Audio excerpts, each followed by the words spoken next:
आपका झगड़ा क्यों होता है दोनों भाई भाई?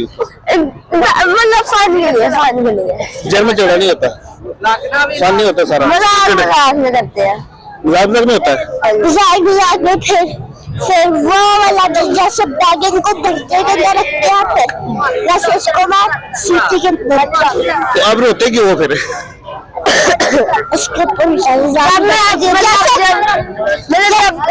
जैसे बैगन को धोबी के अंदर रखते हैं वैसे उसको सीटी के अंदर मतलब जब मैं उसको हल्का सा डाल दूं साथ ही मगरमच्छ यहाँ से निकलना शुरू हो जाएगी। बाबा के पापा जी बाबा ने मुझे डांटा ये किया मुझे हाथ लगा ये किया मतलब पूरी स्टोरियाँ खुद तो होगा पापा का मगरमच्छ, पापा का मगरमच्छ ही है और आप पापा की क्या हो?